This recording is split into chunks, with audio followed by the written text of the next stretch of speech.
Okay जी, बिस्मिल्लाहिर्रहमानिर्रहीम। I am sure कि आपको आवाज़ आ रही है। सो और स्क्रीन भी आपके सामने है। चलिए अपने सेशन की तरफ बढ़ते हैं और समझने की कोशिश करते हैं जनरल नॉलेज के हवाले से कुछ आम चीज़ों को। इससे पहले वाले जनरल नॉलेज के सेशन में हमने कुछ चीज़ें समझने की कोशिश की थी और वो समझने की कोशिश ही हमने ये की थी। जी साकिब साहब, क्या इशू है?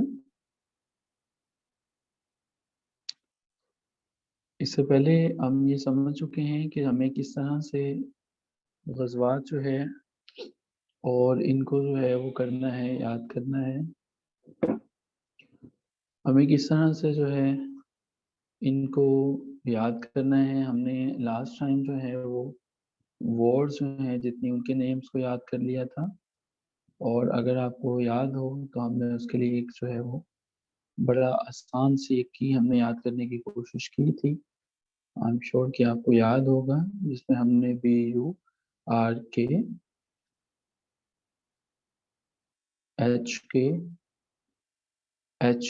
हमने याद किया था, जिसमें जो है वो बी हमारे पास जो है वो ग़ज़वा बदर के लिए थी, यू ओहद के लिए थी, आर जो है वो ग़ज़वा रजी के लिए थी, के जो है वो हमारे पास खंदक के लिए थी, एच हुदैबिया के लिए थी, दोबारा की हमारे पास जो है वो खैबर के लिए, एच हमारे पास ग़ज़वा हनैन के लिए और ये तबूक के लिए थे। ठीक है, आपको सबको जो है वो ये पता है।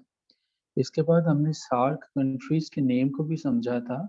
इसके लिए हमने बड़ा आसान सा फ़ॉर्मूला एक याद करने की कोशिश की थी। इस फ़ॉर्मूले में हमने ये समझा था MBBS पेन। इसमें हमने ये समझा था कि किस तरह से एम जो है वो यहाँ पे मालदीव्स को, बी बांग्लादेश को, बी भूटान को, एच श्रीलंका को, पी पाकिस्तान को, ए अफ़गानिस्तान को, आई इंडिया को और एन जो है वो नेपाल को जारी करता है। तो अब यहाँ से इसके अलावा एक और हमने फ़ॉर्मूला समझा था। एक स्टेटमेंट थी, my very educated mother just served us noodles. इसमें हमने ये समझने की कोशिश की थी कि माई का जो एम है वो हमारे पास ये प्लैनेट्स के बारे में था। ये बताता है एम से मरकरी है, वी से हमारे पास वीनस है, ई से हमारे पास जो है वो अर्थ है, ये एम इसका जो शुरू में है ये हमारे पास मार्स को जाहिर करता है, जे जुपिटर को, एस जो है वो सैटर्न को, यू यूरेनस को और एन नोडल्स को जाहिर करता है। इन चीज़ों को हमने देखा था, हम समझ चुके हैं। तो अभी इसे हम आगे समझने की कोशिश करेंगे, आगे बढ़ने की कोशिश करते हैं और समझने की कोशिश करते हैं कि ये क्या है। ये चीज़ें जो कि ऑलरेडी हो चुकी हैं, इनको यहाँ से हमने जो है वो कवर करना है। हाँ जी, सही फरमा रहे हैं आप, बिल्कुल ठीक है। आगे बढ़ने से पहले कुछ चीज़ें समझ लेते हैं, जिस तरह से कि हम जानते हैं कि सिक्योरिटी काउंसिल जो है उसके कुछ परमानेंट मेंबर्स भी होते हैं। सो सिक्योरिटी काउंसिल के मुतालिक हम जो कुछ डिटेल्स हैं, अभी आपके सामने मैं यहाँ पे जो है वो सिक्योरिटी काउंसिल के मुतालिक कुछ डिटेल्स दिख रहा हूँ, ये देखिएगा। इसके 5 परमानेंट मेंबर्स होते हैं, जिसमें चाइना है हमारे पास, फ्रांस है हमारे पास, रशिया है, यूनाइटेड नेशंस है। ओके जी, ये कहाँ से चला गया? डिसमिस करते हैं इसे। अच्छा जी, और ये हमारे पास जो है वो यूनाइटेड किंगडम और यूनाइटेड स्टेट्स हैं। सो इन्हें हम P5 कहते हैं। सो ये हमने याद कैसे रखना है इन कंट्रीज़ को, हमने इनकी डिटेल्स जो हैं आपके चैट बॉक्स के अंदर मैंने पेस्ट कर दी हैं। हमने इनको याद कैसे रखना है, इन कंट्रीज़ के नेम को याद रखने के लिए एक फ़ॉर्मूला आसानी से हम याद करने की कोशिश करते हैं। वो फ़ॉर्मूला हमारे पास है कर्फ्यू, CURFU। ये हमारा आज का पहला फॉर्मूला है। इसमें हम यूनाइटेड नेशंस के सिक्योरिटी काउंसिल के जो परमानेंट मेंबर्स हैं उनके नेम को याद रखने की कोशिश कर रहे हैं। ये वो वाली कंट्रीज हैं जिनके पास वीटो पावर होती है। वीटो पावर एक ऐसी पावर है कि जिससे, ये आपको पता है कि रेजोल्यूशन जो एक बहुत अजीम पावर है, कोई भी रेजोल्यूशन को रोक सकते हैं। सो सी यहाँ पे हमारे पास जो है वो स्टैंड करता है चाइना के लिए, और इसके अलावा यू हमारे पास यूके के लिए स्टैंड करता है, आर हमारे पास रशिया के लिए स्टैंड करता है, F हमारे पास फ्रांस के लिए, और दोबारा से हमारे पास जो है जो U है वो हमारे पास यूनाइटेड स्टेट्स ऑफ अमेरिका के लिए है। ठीक है, थैंक यू सो मच, मैं बेहतर हूँ, जज़ाकल्लाह। सो हमने ये समझा, सिक्योरिटी काउंसिल्स के हवाले से हमने फॉर्मूले को देखा, कर्फ्यू है जिसमें हम ये समझने की कोशिश की ये 5 कंट्रीज जो हैं वो कौन कौन सी। तो मुझे उम्मीद है कि आपको ये भी अभी के अभी याद हो गया होगा। इसको एक नज़र देख लीजिएगा, कोशिश करें कि इस फॉर्मूले को आप अभी याद करें। इसके बाद हम आगे बढ़ते हैं। आगे हमारे पास जो है एक स्टेटमेंट आपके सामने है, ये कि हमारे पास जो है वो सेंट्रल ट्रीटी ऑर्गेनाइजेशन जो है वो इसको हमने याद करने की कोशिश करनी है। पुराने पेपर्स में जितनी ऑर्गेनाइजेशन के नाम पूछे गए हैं, हमने उन तमाम ऑर्गेनाइजेशन को वन बाय वन उनके समझने की कोशिश कर रहे हैं कि वो किस तरह से। सो हमारे पास जो है वो सेंट्रल ट्रीटी ऑर्गेनाइजेशन जो है ओरिजिनली एक बगदाद पक्ट के तौर पर भी ये जानी जाती थी, या मिडिल ईस्ट ट्रीटी ऑर्गेनाइजेशन के तौर पर। ये बेसिकली मिलिट्री अलायंस था कोल्ड वॉर के अंदर। कोल्ड वॉर वो जंग का जमाना होता है जिसमें पसेपुस रह के, जिसमें एक्टिव वॉर नहीं होती है, जिसमें मुल्क जो है वो डिप्लोमेसी के साथ एक दूसरे के साथ लड़ते हैं। 1955 में ये बनी थी, और ईरान है, ईरान, पाकिस्तान, टर्की, यूके, और ये इसके मेंबर थे, और 1979 में ये ख़त्म हो गई थी। वेल, लेकिन हमें जो है वो इनके नेम्स को याद करना है, हमें इनके नेम्स को याद होना चाहिए। हमें पता हो कि इसे हम जो है वो सेंट्रल ट्रीटी ऑर्गेनाइजेशन के नाम से भी जानते हैं। तो ये हमारे पास सेंट्रल ट्रीटी ऑर्गेनाइजेशन को सेंटो भी हम कहते हैं। तो हमने इसके मतलब जो है वो डिटेल्स जो है वो अभी याद करनी है। ये मैं आपके चैट बॉक्स के अंदर पेस्ट कर रहा हूँ ताकि डिटेल्स आपको पता हो कि आपके पास जो सेंटो है वो है क्या। तो यहाँ पे अब हम जो है वो सेंटो के ममालिक को नाम को याद करेंगे। इसका हमारे पास जो फार्मूला है वो हमारे पास याद करने के लिए जो कीज़ हैं वो हमारे पास बहुत इजी सी की हैं। इसमें हमारे पास टीपू है, TIIPU। ठीक है, टीपू जो है वो इसकी की है सेंटो के लिए। टीपू से क्या मुराद है? टीपू में हमारे पास पहले नंबर पे जो है वो आ जाता है टर्की आ जाता है, दूसरे नंबर पे हमारे पास ईरान आ जाता है, तीसरे नंबर में हमारे पास इराक आ जाता है, चौथे नंबर पे हमारे पास पाकिस्तान आ जाता है, और पांचवें नंबर पे हमारे पास यूके आ जाता है। यहाँ पे हम थोड़ी सी देर के लिए रुक रहे हैं, सिर्फ 2 से 3 सेकंड्स के लिए, और हम अपने नॉलेज में इन दोनों चीज़ों को परमानेंटली सेव करने की कोशिश करते हैं कि कर्फ्यू क्या है हमारे पास और सेंट्रो क्या है। इनको आप देख लीजिए। आगे बढ़ते हैं। आगे बढ़ने से पहले, इससे पहले कि हम ये समझने की कोशिश करें कि हमारी अगली डेफिनेशन क्या है, अगला फॉर्मूला हमारे पास क्या है, आइए देखते हैं कि इसकी डिटेल्स क्या हैं। इसकी डिटेल्स कुछ यूँ हैं हमारे सामने। अभी हम जो डिस्कस करने जा रहे हैं, हम 5 कंट्रीज़ के उन नामों को डिस्कस करने जा रहे हैं, तो जो कि बहुत इम्पोर्टेंट हैं। ये ऐसी कंट्रीज़ हैं जिन्होंने आपस में ये माहदा तय पाया कि हमने अपनी मार्केट्स को स्ट्रॉन्ग करना है, हमने अपने मार्केट्स को एक दूसरे के साथ इस तरह से मर्ज करना है कि हम जियोपॉलिटिकली और इकोनॉमिकली एक दूसरे की हेल्प आउट कर सकें। इसका मुख्तसर एक लाइन में अगर बात करें तो G5 कंट्रीज़ का ग्रुप कौन-कौन सा है, इन कंट्रीज़ में कौन-कौन से ममालिक शामिल हैं, हमारा कंसर्न ये है, हमने उन ममालिक को याद रखने की कोशिश करनी है। सो ग्रुप ऑफ 5 कंट्रीज़ हैं। अब हमारे पास तीसरा जो हमारा आज का फॉर्मूला है, वो हमारे पास है G5 कंट्रीज़ को हमने समझना है। G5 कंट्रीज़ कौन-कौन सी हैं?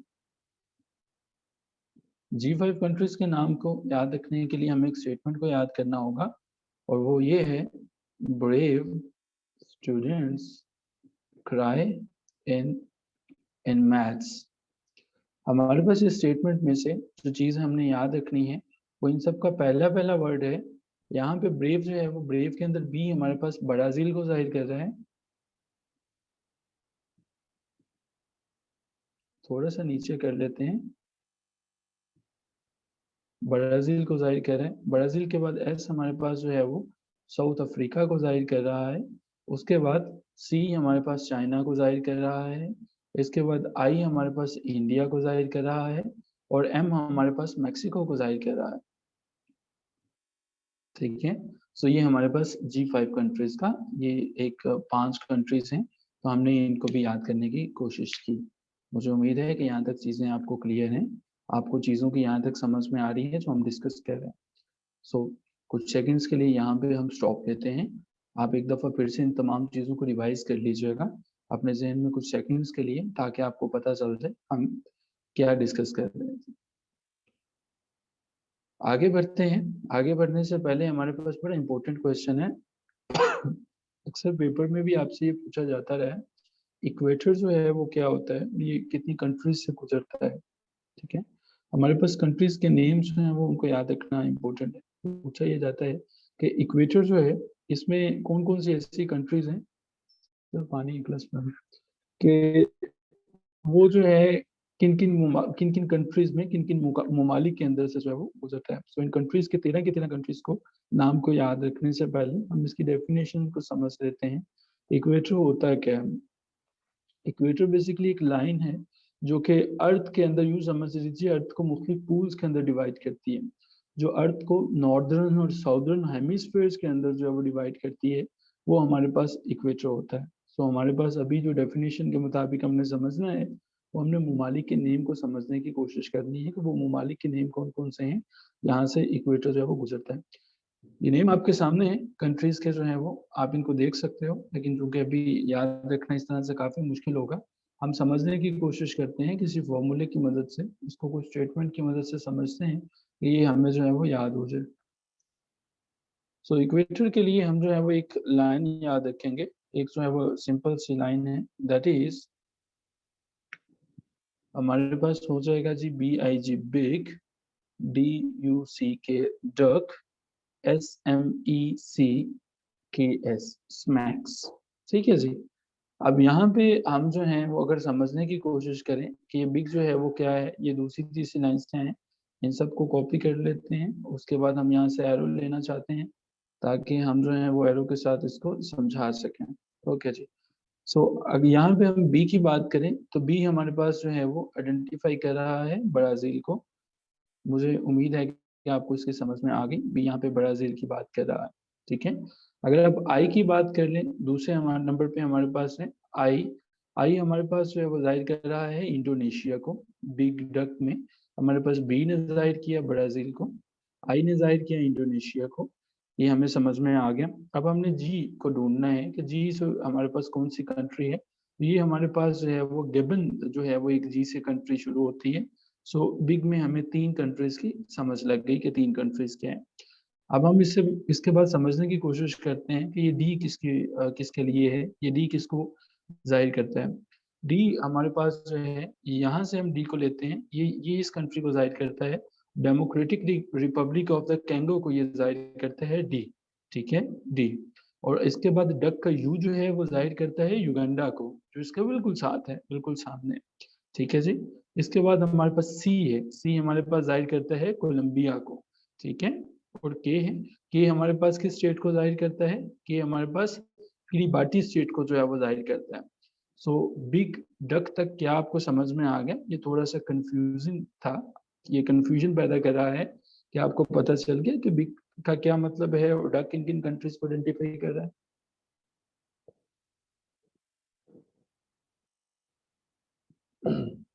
गुड, गुड जी। अच्छा जी, इसके बाद आगे चलते हैं और इसमें एस को समझने की कोशिश करते हैं कि एस जो है वो हमारे पास किन कंट्रीज़ को ज़ाहिर करता है। एस हमारे पास आइडेंटिफ़ाई करता है साओ टोम को। सो ये हमारे पास जो है वो 8वीं कंट्री है जिसको ये ज़ाहिर करता है, ठीक है जी? और इसके बाद अगर हम एम की बात करें कि एम किसकी बात करता है, किसको ज़ाहिर करता है? एम ज़ाहिर करता है मालदीव को, ठीक है? सो ये आपके सामने जो है वो मालदीव है, इसको ज़ाहिर करता है, ठीक है जी? इसके बाद हमारे पास दूसरा ई है, यस एसएमई। तो ये ई किसको आइडेंटिफ़ाई करता है? ये ई हमारे पास आइडेंटिफ़ाई करता है इस कंट्री को, जिसे हम ये वाली हमारे पास कंट्री है, इक्वाडोर को ये हमारे पास ज़ाहिर करता है, ठीक है जी?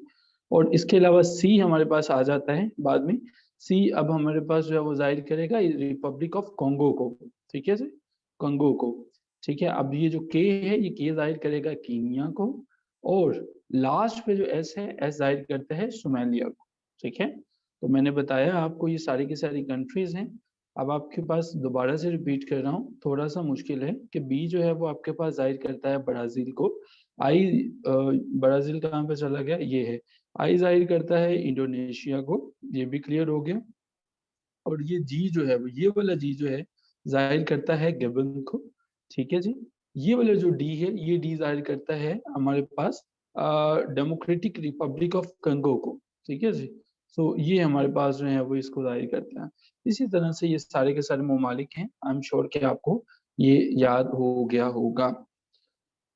इसका स्क्रीनशॉट ले लीजिएगा, क्योंकि मैं इसे पेस्ट नहीं कर सकूंगा, बल्कि इसे मैंने कॉपी किया था।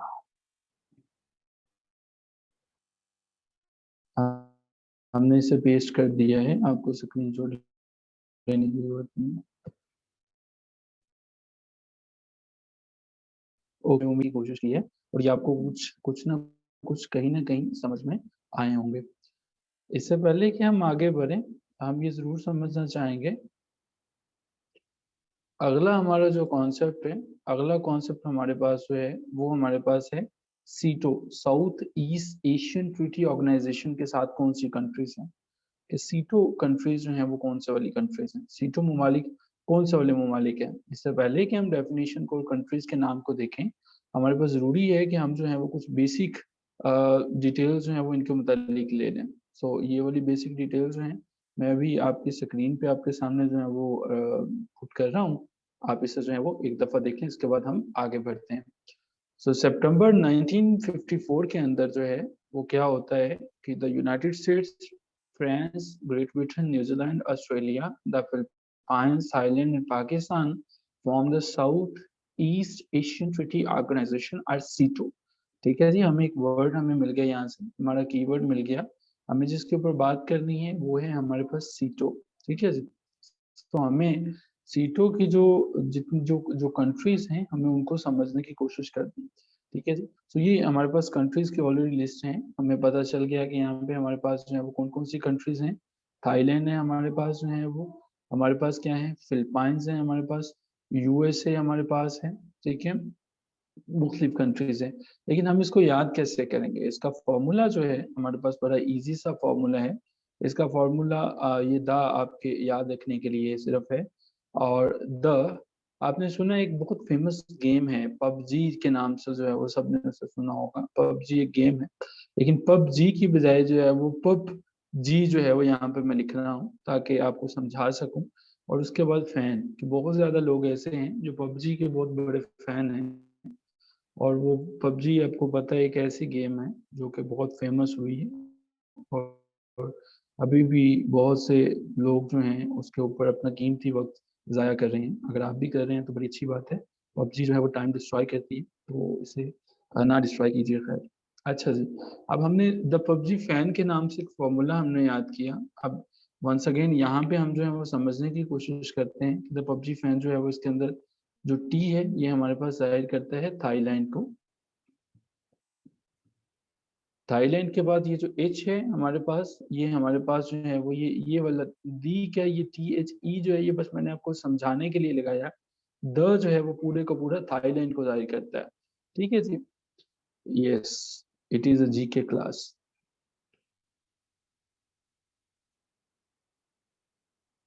Joint it, no.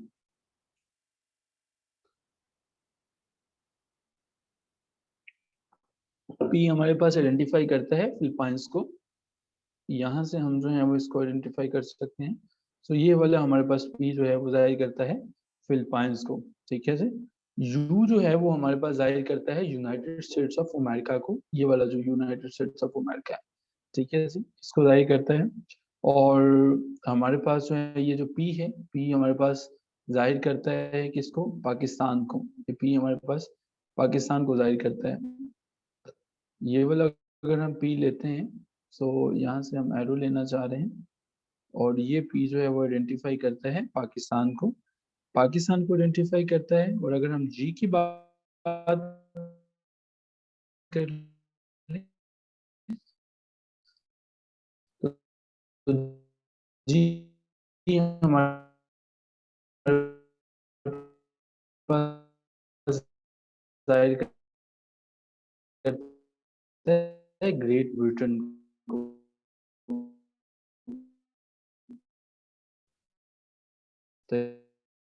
ठीक है। सो हमें पब द एफ आइडेंटिफाई करता है फ्रांस को, ये हमारे पास फ्रांस है। हमने एन की बात कर लें।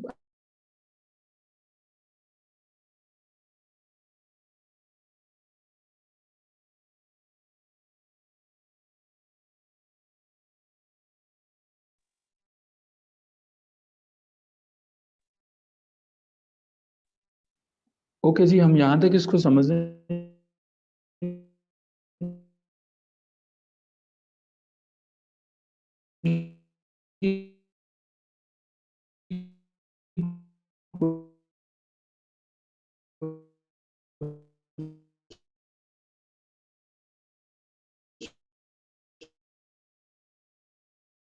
कोशिश कर रहे थे।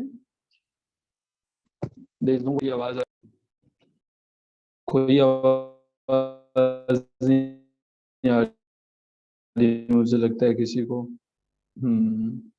ठीक है, गुड, चलें, अच्छी बात है कि आपको अब आवाज आ रही है। अच्छा जी।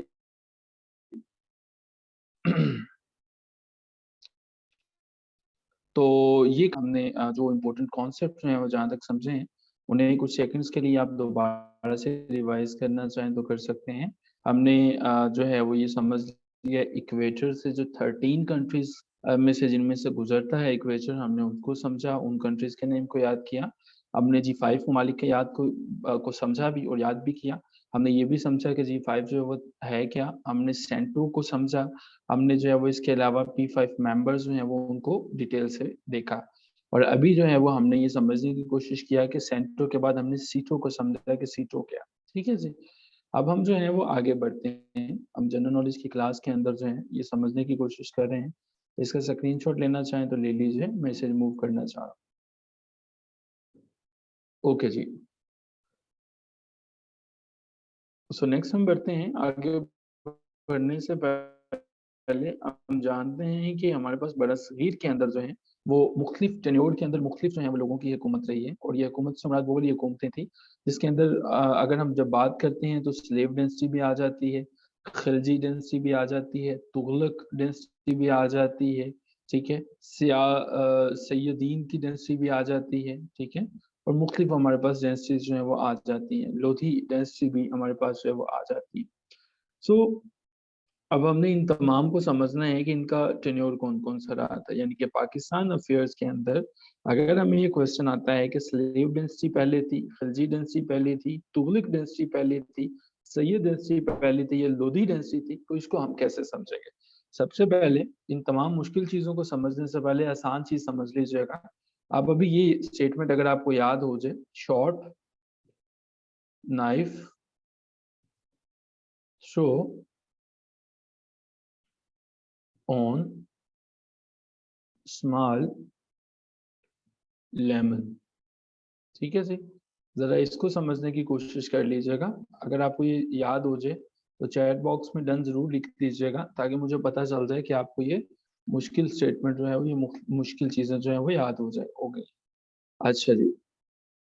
अब हम जो है कुछ कोशिश करते हैं, ये शार्प जो है इसके अंदर सिर्फ मैं शार्प को अभी मैं सिर्फ यहाँ से मैंने अभी सिर्फ अंडरलाइन किया है।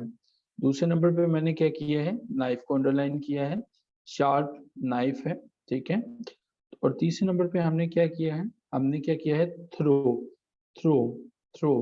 तो अब मैंने जो है वो इसको अंडरलाइन किया है अभी, और मैंने कुछ भी नहीं किया आपके सामने, ठीक है जी। फिर हमने क्या किया है, स्मॉल को आइडेंटिफाई किया, अंडरलाइन किया, और देन इसके बाद जो है वो हमने इसको थोड़ा सा आइडेंटिफाई किया। ओके जी। अब हम जो है वो कुछ कॉन्सेप्ट समझने जा रहे हैं जो कि रिलेटिवली थोड़े से मुश्किल हैं। हम कोशिश कर रहे हैं कि इनको आसानी से समझ सकें। अभी मैंने कुछ भी नहीं किया सिवाय कुछ एरोज जो हैं वो उनके ड्रा करने के, और मुझे उम्मीद है कि इसके बाद आपको ताहयात ये चीज़ें नहीं भूलेंगी। अगर आप बुलाना ना चाहेंगे तो, अगर आप बुलाना चाहेंगे तो फिर तो खैर ही है। तो ऑन अ लाइटर नोट। अच्छा जी। सो जी, अभी हम जो हैं ये ड्रा कर चुके हैं, अभी हम कुछ समझना चाह रहे हैं। सबसे पहले थी स्लेव डेंसिटी, ठीक है, हमारे पास जो है वो स्लेव डेंसिटी थी। सो ये हमारे पास शार्प का जो एस है वो हमें ये बता रहा है कि स्लेव डेंसिटी जो है वो हमारे पास सबसे पहले थी, ठीक है। इसको हम फ़ॉन्ट थोड़ा सा छोटा करेंगे ताकि हम जो है वो आसानी से ज़्यादा चीज़ें यहाँ पे लिख सकें। ठीक है जी, स्लेव डेंसिटी हमारे पास पहले नंबर पे है, इसका टेन्योर हम नीचे लिखेंगे ताकि आप ये भी जो है वो याद रखें। ये 1206 से शुरू होता है और ये ख़त्म होता है 1290 में। ठीक है जी, आपको पहला जो है वो स्लेव डेंसिटी का पता चल गया कि स्लेव डेंसिटी जो है वो आपके पास सबसे पहले है।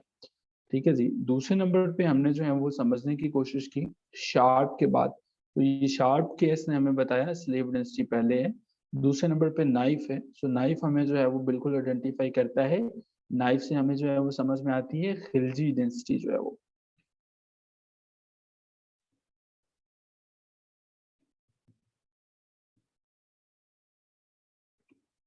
खिलजी डेंसिटी हमारे पास जो है वो उसके बिल्कुल बाद 1290 के बाद शुरू होती है और ये 1320 तक जो है वो रहती है। तो हमें दूसरी जो डेंसिटी है खिलजी डेंसिटी उसका भी पता चल गया कि ये हमारे पास जो है वो शुरू होती है कब से लेके कब तक और ये कहाँ तक चलती है। तो ये दूसरी डेंसिटी भी हमें क्लियर हो गई। अब हमने तीसरी जो है वो थ्रू से समझने की कोशिश की। थ्रू टी से शुरू हो रही है तो टी से हमारे पास जो डेंसिटी आ रही है वो है तुगलक डेंसिटी जो है वो। ठीक है, तो इसको हम समझते हैं।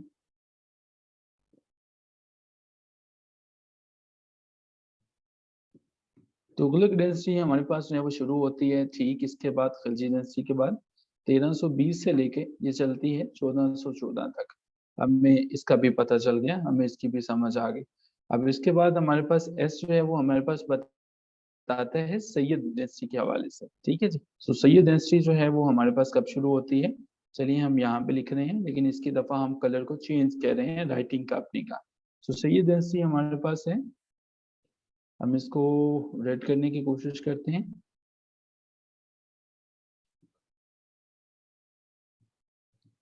सैयद डेंसिटी है ये हमारे पास 1414 से शुरू होती है और ये 1451 तक चलती है।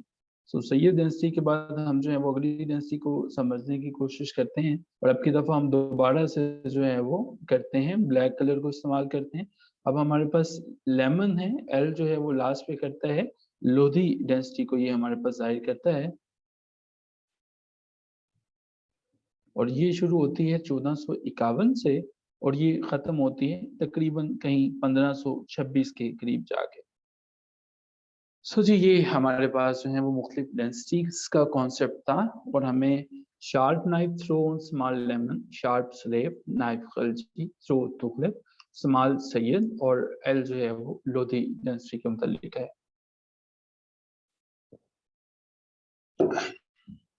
कुछ सेकंड्स ले लीजिए, इसको भी याद कर लीजिए कि ये जो है ये कॉन्सेप्ट आपको पता चल गया। ओके जी, चलिए जी, यहाँ से हम आगे चलते हैं, आगे समझने की कोशिश करते हैं। मुझे यकीन है कि आपने हस्बे आदत इसका स्क्रीनशॉट ले लिया होगा। अगर आपने नहीं लिया तो ले लीजिए, मैं कुछ ही सेकंड्स के बाद इसे रिमूव कर रहा हूँ। ठीक है जी, आपने इसका स्क्रीनशॉट ले लिया। चलिए हम यहाँ से आगे बढ़ते हैं। अब की दफ़ा हमें समझना है कि हमें शंघाई कोऑपरेशन ऑर्गेनाइजेशन को समझना है कि शंघाई जो है वो कोऑपरेशन ऑर्गेनाइजेशन किस चीज़ का नाम है। शंघाई कोऑपरेशन ऑर्गेनाइजेशन होती क्या है? इससे पहले कि हम शंघाई कोऑपरेशन को डिटेल से समझें, हम कोशिश करेंगे कि हम इसकी थोड़ी-सी डिटेल्स देख लें कि ये होती क्या है। देखिएगा शंघाई कोऑपरेशन जो है वो नाम ही बता रहा है बेसिकली एक ये इंटर गवर्नमेंटल ऑर्गेनाइजेशन है जो कि शंघाई के अंदर ही इसकी बुनियाद रखी गई थी और ये 15 जून 2001 की बातें हैं जब इसकी बुनियाद रखी गई। हम फ़ॉन्ट साइज़ को थोड़ा-सा बढ़ाएँगे ताकि ज़्यादा वाज़ेह नज़र आ जाए। 15 जून 2001 के अंदर जो है वो इसकी बुनियाद रखी गई थी। इसकी कुछ कंट्रीज़ हैं वो इसके मेंबर हैं। हमें बस इनके मेंबर कंट्रीज़ को जो है वो याद रखना है। हमें ये याद रखना है कि इसकी मेंबर कंट्रीज़ कौन-कौन सी हैं। वैसे तो इसकी मेंबर कंट्रीज़ जो हैं वो हमारे पास 8 कंट्रीज़ टोटल हैं, 8 कंट्रीज़ हैं, लेकिन हम उन 8 कंट्रीज़ के नेम को हम अक्सर भूल जाते हैं और इंटरव्यूज़ के अंदर जो है वो हमें इन चीज़ों की समझ में नहीं आती कि इनको कैसे याद रखें। हम जानते हैं कि पाकिस्तान की कुछ चीज़ें बहुत फ़ेमस हैं और उनमें से पाकिस्तान का जो है वो एक कल्चर जिसे हम ट्रक आर्ट कहते हैं, ट्रक का कल्चर कहते हैं, वो बड़ा फ़ेमस है। हमारे ट्रकों की दास्तानें इसके ऊपर जो आर्ट होती है, वो बड़ी फ़ेमस है। कुछ ऐसे ही समझ लीजिए कि इसी से हमें शंघाई कॉर्पोरेशन को समझना है। TRUK ट्रक है हमारे पास, और ये ट्रक जिस बंदे का नाम है उसका नाम किप है, ठीक है। सो किप का ये बेसिकली ट्रक है। सो हमने जो है वो इसकी मदद से इन 8 कंट्रीज के नेम को समझने की कोशिश करनी है। सो ट्रक हमारे पास जो टी है ये हमारे पास ताजिकिस्तान को जाहिर करता है। ताजिकिस्तान को ये हमारे पास जो है वो जाहिर करता है। इसके बाद आर जो है वो हमारे पास रशिया को जाहिर करता है। इसके बाद हमारे पास जो यू है वो हमारे पास उज़्बेकिस्तान को जाहिर करता है। उज़्बेकिस्तान को स्पेस जो है वो ज़्यादा लेते हैं, थोड़ा-सा नीचे चलते हैं। सी हमारे पास चाइना को ज़ाहिर करता है, और 5वें नंबर पे की हमारे पास किर्गिस्तान को ज़ाहिर करता है, ठीक है? शंघाई कोऑपरेशन ऑर्गेनाइज़ेशन SCO की बात हो रही है। SCO, ठीक है? शंघाई कोऑपरेशन ऑर्गेनाइज़ेशन के मेंबर्स की बात हो रही है। ओके जी। किर्गिस्तान को ज़ाहिर करता है।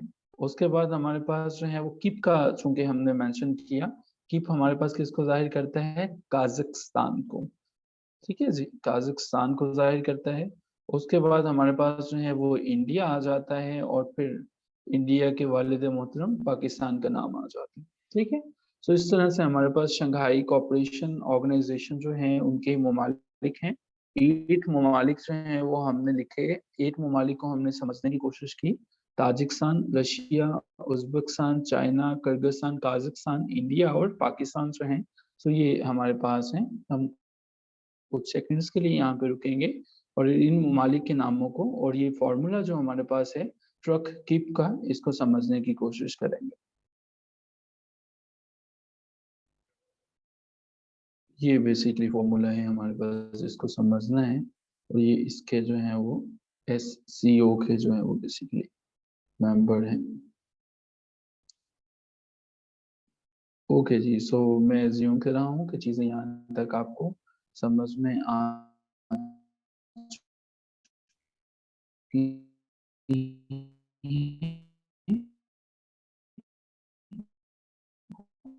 और क्लियर है। नेक्स्ट हमारे पास जो है, समझने की कोशिश करते हैं।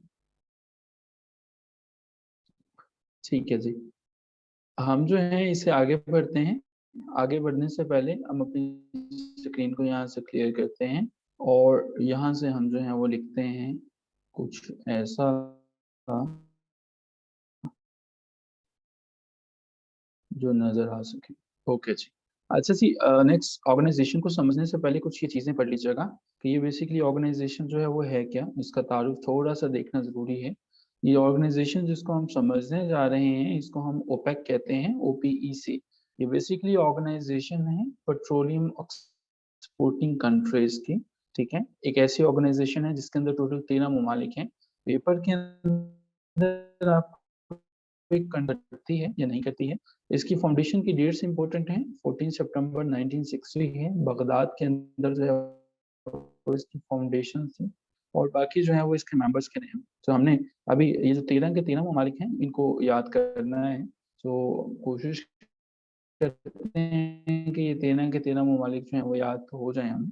सो आज की सिटिंग में मेरा ख़्याल है हमने और कुछ नहीं तो कम से कम 50-60 ममालिक के नाम याद करने की कोशिश की है, और मुझे उम्मीद है कि आपको काफ़ी याद हो गए होंगे। तो समझने की कोशिश करते हैं। अ किंग लिव्स अंडर केव, ठीक है जी। अब हम जो है वो इनके दरमियान थोड़ी-सी स्पेस जो है वो देते चले जाते हैं। अ किंग लिव्स अंडर केव, सो ताकि हम जो हैं वो समझ तो चुके हैं कि किंग क्या है, और इसको हम जो है वो अब थोड़ा-सा डिटेल से समझ लेते हैं। ओके जी, यहाँ पे हमारे पास जो पहली कंट्री है, जो है किंग हेनरी को ज़ाहिर करता है। अच्छा जी, मैं भी साहिबा आपको किंग हेनरी ने काफ़ी मुतासिर किया हुआ है। अमूमन पाकिस्तानी लड़कियों को तो किंग हेनरी अच्छा नहीं लगता है, लेकिन मुझे लगता है आप काफ़ी मुतासिर हैं उनकी पर्सनैलिटी से, किंग हेनरी से। आपको होता है हिस्ट्री में, हम लोग अक्सर हमें बड़े अच्छे किंग्स लगते हैं, लेकिन ख़वातीन के लिए किंग हेनरी तो उनका नेम जो है वो वैसे ही आपको पता है सुनना नहीं पसंद करते हैं। लेकिन आप, मुझे लगता है कि किंग हेनरी की अच्छी खासी फैन है। मुमकिन है, हो सकता है। सो अल्लाह ताला की ज़ात जो है वो, अब हम ये भी नहीं कह सकते कि आपको उनसे मिलवाएँ। वो हयात होते तो ऐसी दुआ ज़रूर दे देते आपको। चलिए, आगे बढ़ते हैं। A king lives under under cave जो है वो हम समझते हैं। अब यहाँ पे ए जो है हमारे पास जो है वो अल्जीरिया को ज़ाहिर करता है। ये वो उन ममालिक हैं जो कि एक्सपोर्ट करते हैं, जो कि ऑयल को एक्सपोर्ट करते हैं। हम अभी लिखना चाह रहे हैं, हम कोशिश करते हैं कि अगर हम, अच्छा जी, हम इसको चेंज करना चाहते हैं फ़ॉन्ट को, और अब हम जो है वो लिखेंगे, मुझे उम्मीद है कि उसका कलर चेंज हो जाएगा। चलिए, अब यहाँ से हम जो है वो रेड कलर भी करने की कोशिश करते हैं। सो पहले नंबर पे ए हमारे पास जो है वो अल्जीरिया को ज़ाहिर करता है। इसके बाद हमारे पास जो है वो के जो है के से कुवैत है, कुवैत को ज़ाहिर करता है। तीसरे नंबर पे हमारे पास जो कंट्री है, आई, किंग का जो आई है, वो ईरान को ज़ाहिर करता है। चौथे नंबर पे हमारे पास जो एन है, नाइजीरिया को ज़ाहिर करता है। यहाँ तक हमने जो है वो KIN, अच्छा जी अभी बाकी है, तो जी को भी हम जो है वो देख लेते हैं। जी हमारे पास कंट्री है गैबन, GABON, उसको ज़ाहिर करता है। सो ए किंग को हमने समझ लिया। अब हम समझने की कोशिश करते हैं लीव्स को। तो अब हमने जो है वो लीव्स को समझने की कोशिश की है। यहाँ पे लीव्स ही हम पहले लिख लेते हैं। लीव्स में हमारे पास जो है एल हमारे पास लीबिया को ज़ाहिर करता है, और उसके बाद हमारे पास जो आई है यहाँ पे, वो हमारे पास इराक को ज़ाहिर करता है। आई के बाद हमारे पास जो है वो वी है, वी वेनेज़ुएला को ज़ाहिर करता है। वेनेज़ुएला को ज़ाहिर करता है। ई हमारे पास जो है ये ज़ाहिर करता है, एक कंट्री है हमारे पास, GUINEA, ठीक है? अगर मैं इसे सही प्रोनंसिएट कर पा रहा हूँ, मैंने वैसे बड़ा कम ही सुना है इसके मुतालिक जो है वो, ठीक है? GUINEA। गुनिया जो है इसको ये ज़ाहिर करता है। 10 पे हमारे पास एस जो है हम सभी जानते हैं सऊदी अरेबिया को ज़ाहिर करता है। हमारी मीटिंग ख़त्म हो रही है, और अंडर जो है वो हमारे पास यूनाइटेड अरब एमिरेट्स को ज़ाहिर करता है। हाँ, नहीं, ये वो कंट्री नहीं है जो आप कह रहे हैं बदर। यूनाइटेड अरब, अच्छा जी, इसका स्क्रीनशॉट ले लीजिए, हम यहीं से अपने डिस्कशन को कंटिन्यू करते हैं। जैसे हम वापस आते हैं, a king lives under cave जो है, यहीं से हम ऑन चलते हैं। यूनाइटेड अरब एमिरेट्स तक हम जो है वो पहुँच चुके हैं, और सी हमारे पास जो है वो अंडर में, ये सारे का सारा अंडर जो है वो यूनाइटेड अरब अरब एमिरेट्स को ज़ाहिर करता है। सी हमारे पास जो है वो कंगो को ज़ाहिर करता है, और लास्ट में हमारे पास जो ए है वो हमारे पास एंगोला को ज़ाहिर करता है। 2 ही कंट्री हैं हमारे पास, केंगो प्लस, इसका स्क्रीनशॉट ले लीजिएगा जी। ये हमारे पास है जी, OPEC जो तंज़ीम है, ये वो वाली हमारे पास तंज़ीम।